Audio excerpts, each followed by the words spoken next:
বিসমিল্লাহির রহমানির রহিম।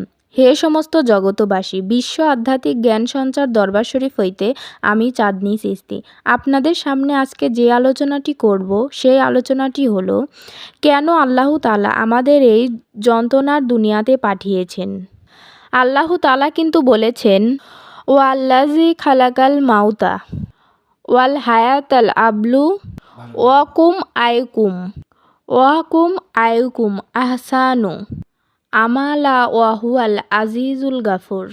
অর্থাৎ আল্লাহ তাআলার কাছে আমরা যতই বলি, এই যন্ত্রণার পৃথিবীতে কেন পাঠালে, আল্লাহ বলে, আমি মানুষের মৃত্যু ও জীবন সৃষ্টি করেছি পরীক্ষা করার জন্য। তোমাদের মধ্যে কে কর্মে উত্তম। হে সমস্ত জগতবাসী, এখন আমি চাঁদনী চিশতি বলতে চাই, হে সমস্ত জগতবাসী একটু খেয়াল করে শুনবেন।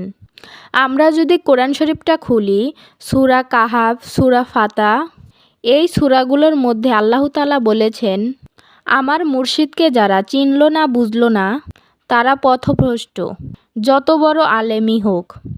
তাই বলতে চাই, সূরা ফাতাহার মধ্যে বলেছে আল্লাহ, আমার রাসূলের হাতের ওপর যারা, তাদের হাতের উপরে আমি আল্লাহর হাত আছে। যারা আমার প্রেরণ করা মুর্শিদকে মানল না, বায়াত গ্রহণ করল না, তারা পথভ্রষ্ট। তাই বলতে চাই, একটি হলো দেহ কোরআন, আরেকটি হলো কাগজের কোরআন। কাগজ কোরআন ছায়ারূপে, দেহ কোরআন কায়ারূপে।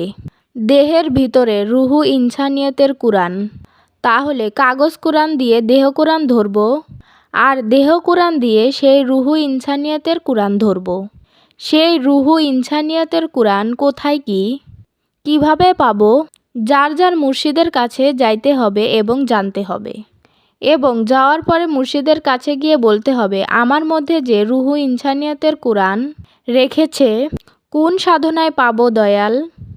যে এই দেহ কোরআনটি ভালো করে বুঝলাম না, তাহলে রুহু ইনসানিয়তের কোরআন কিভাবে পাবো, কিভাবে বুঝবো? হে দয়াল, আপনার দয়া ছাড়া হবে না।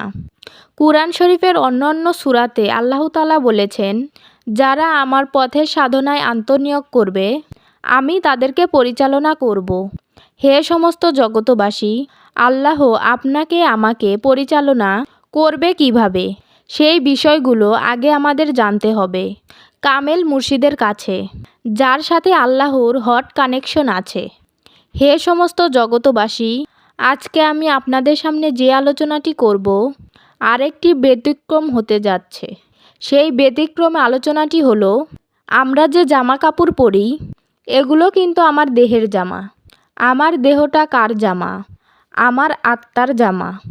এই জামাটা ছেড়ে যখন আত্মা চলে যাবে, তখন কিন্তু ধাপাস করে দেহটা পড়ে থাকবে, পচে গলে মাটির সাথে মিশে যাবে। হে সমস্ত জগতবাসী, এখনও সময় আছে। আজকের পর থেকে এই বাংলাদেশে কামেল মুর্শিদের অভাব নেই।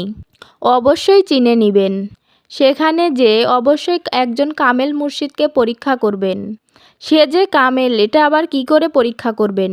সেই যন্ত্রটি কি আপনার কাছে আছে? স্বর্ণকে পরীক্ষা করার জন্য যেমন আপনার কাছে কি কষ্টি পাথর আছে? একজন কামেল মুর্শিদকে যাচাই করার জন্য আপনার কাছে কি সেই কষ্টি পাথর আছে?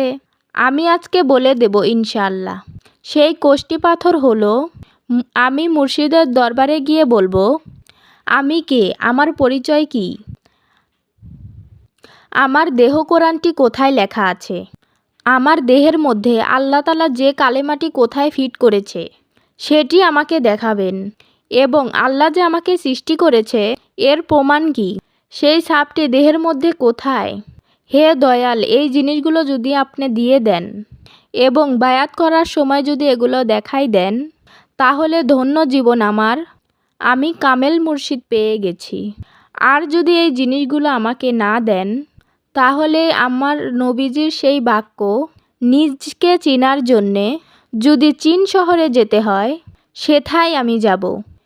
হে সমস্ত জগতবাসী, আজকে আপনাদের সামনে যে আলোচনাটি করলাম সেই আলোচনাটি কেমন লাগলো? যদি ভালো লেগে থাকে অবশ্যই আমার এই চ্যানেলটি সাবস্ক্রাইব করে পাশে থাকবেন। সামনে আরও ভালো ভালো আলোচনা পেয়ে যাবেন। সর্বশেষ সকলের চরণে হাত রাখিয়া একটা কথাই বলতে চাই, আল্লাহু গোপনেরও গোপন। সেই গোপনকে পাইতে হলে অবশ্যই একজন কামেল মুর্শিদের কাছে যাইয়া বায়াত গ্রহণ করুন। বায়াত গ্রহণের মাধ্যমে আল্লাহকে লাভ করুন। সকলেই সুস্থ থাকবেন, ভালো থাকবেন। আল্লাহ হাফেজ।